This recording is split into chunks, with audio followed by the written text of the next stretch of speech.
안녕하세요. 오산비전교회 성도 여러분. 코로나 바이러스 19 때문에 수요예배를 가정에서 드리게 되어서 영상으로 만나게 되었습니다. 명랑이라는 영화 잘 아실 텐데요. 2014년 7월 30일에 개봉했습니다. 영화 명랑의 예고편 동영상 39초쯤에 인상 깊은 대사를 이순신 장군이 남기게 되는데요. 제가 한번 해보겠습니다. 만일 그 두려움을 용기로 바꿀 수만 있다면 말이다.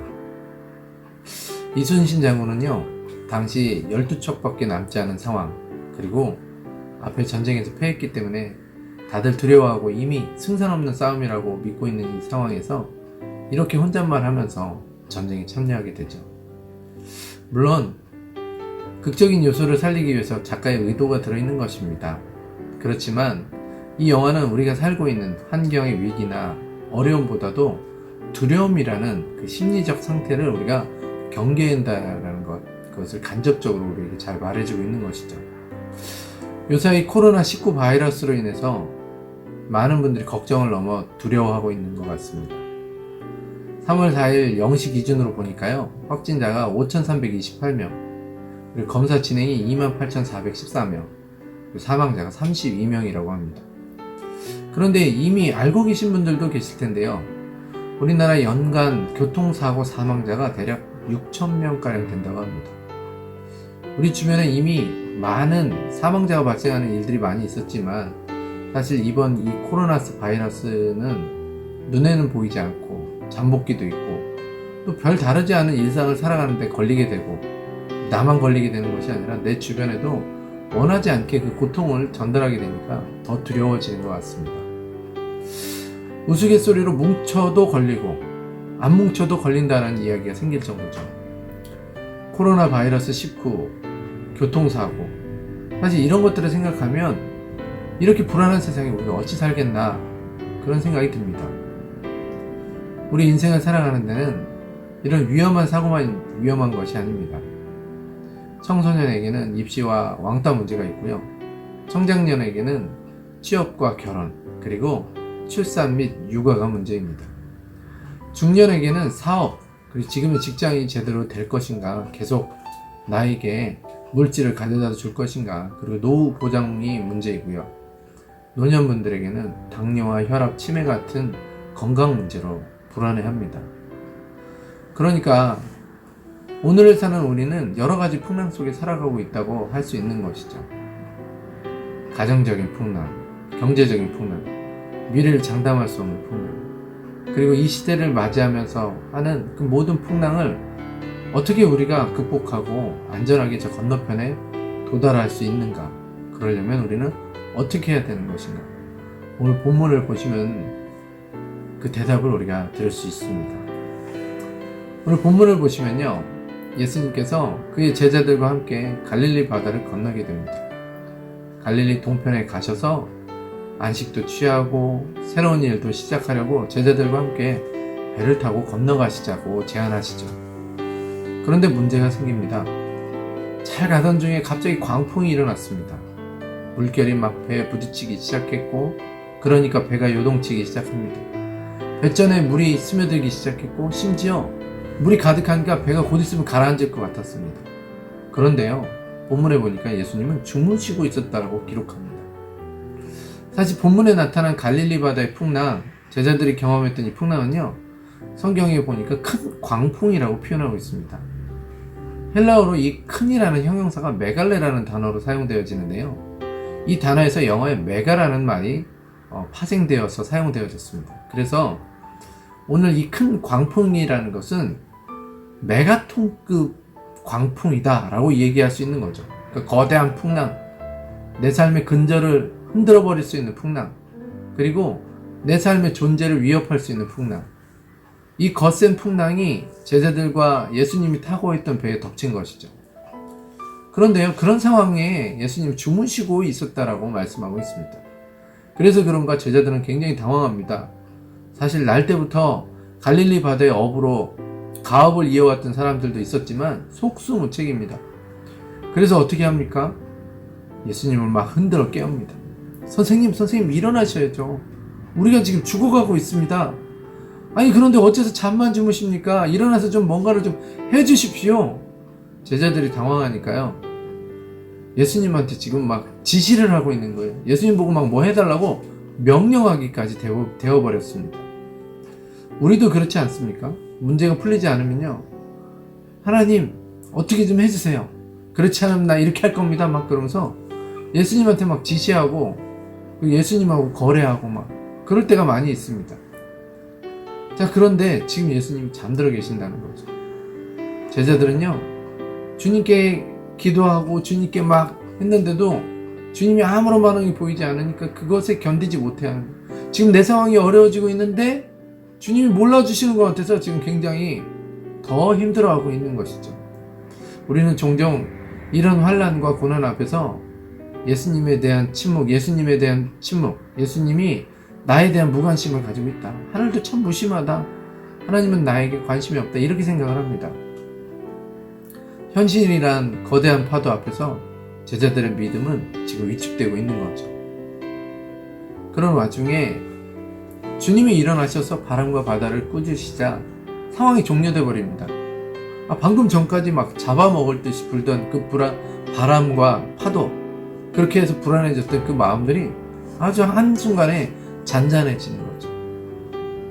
그런데 그렇게 한 후에 예수님께서 제자들에게 이런 말씀을 하시죠. 40절 말씀 읽겠습니다. 이에 제자들에게 이르시되 어찌하여 이렇게 무서워하느냐? 너희가 어찌 믿음이 없느냐 하시니. 어찌하여 무서워하느냐는 이해할 수 있겠습니다. 그런데 어찌에 믿음이 없느냐라는 말씀은 왜 이런 말씀을 하셨을까라는 생각이 듭니다. 무서운 현실 앞에서 무서워하고 있는 것이 왜 믿음 없는 모습일까? 여러분, 본문이 시작되는 맨 처음에 보면 예수님께서 이렇게 시작하고 계십니다. 35절에 보면 그날 저물 때에 제자들에게 이르시되 우리가 저편으로 건너가자 하시니. 여러분, 이 항해를 누가 제안하신 겁니까? 네, 예수님이시죠. 이 바다를 건너가자고 제안하신 분, 그분이 바로 예수님이십니다. 예수님은요, 이 바다를 건너갈 계획도 가지고 계셨고, 그리고 그것에 대한 모든 것들을 이미 알고 계시면서도 제안하셨던 겁니다. 우리도 마찬가지입니다. 우리 인생의 항해는요, 내가 시작한 것이 아닙니다. 그리고 그 항해를 제안하셨다면 하나님은 반드시 그 항해를 계획하시고, 그리고 그 안에 일어나는 일들, 거기에 풍랑을 포함해서 하나님의 계획의 한 부분으로 이미 다 알고 계시고 가지고 계시는 것이죠. 그러니까 지금 주님의 제자들에게 주님이 원하시는 것은요, 우리 주변에 태풍을 볼 것이 아니라는 것이죠. 그것을 계획하고 제안하셨던 우리 주님이 우리와 함께 하신다라는 그 믿음이 있어야 된다는 것이었다는 거예요. 저희 교회에서는 토요일에 오산에 확진자가 생기고 총회에 담화문과 공문이 있어서 갑작스럽게 주일 예배를 가정에서 영상을 보면서 예배하는 가정 예배로 드렸습니다. 가정 예배를 기획하면서 걱정도 많았습니다. 그런데 그 걱정스러운 상황까지도 하나님께서 사용하시는 것을 이번 가정 예배를 통해서 경험했습니다.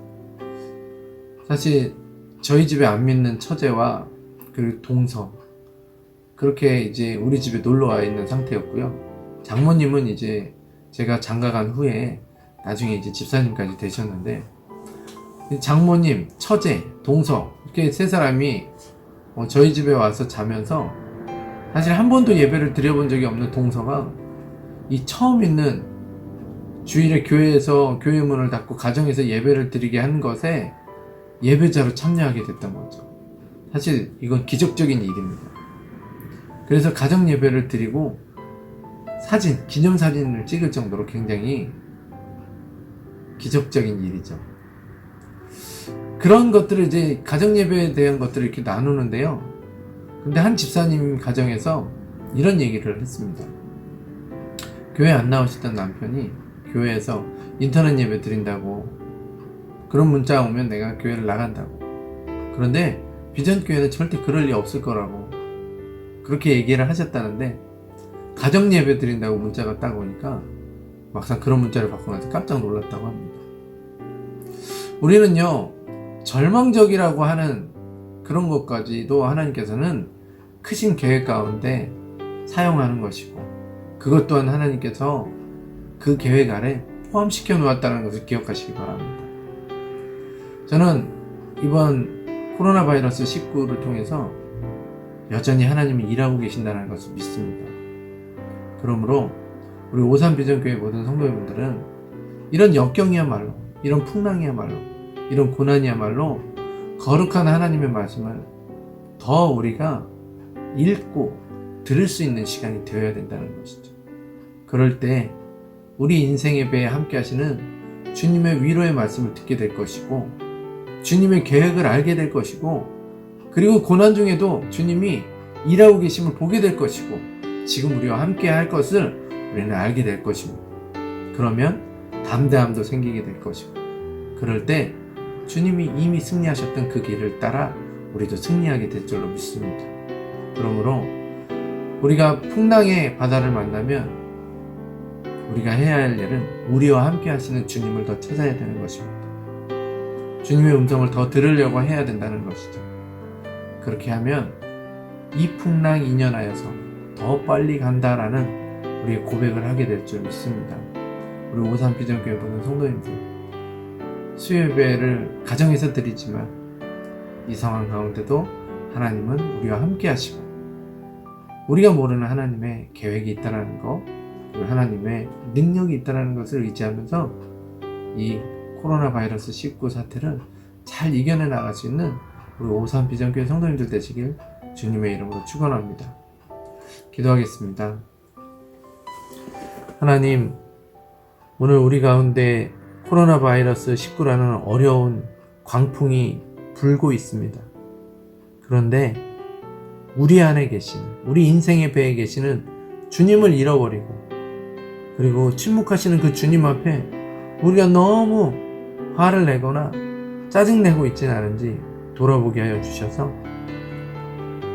우리 안에 계신 그 주님의 음성을 더 듣고, 우리 안에 그 고난까지도 계획하고 계시는 그 주님을 의지하여서 우리 인생의 풍랑을, 이 코로나 바이러스를 우리가 잘 이겨내 나가고 승리할 수 있어서 우리 인생의 건너편으로 건너갈 수 있는 주의 사람들 되어지게 하여 주시옵소서.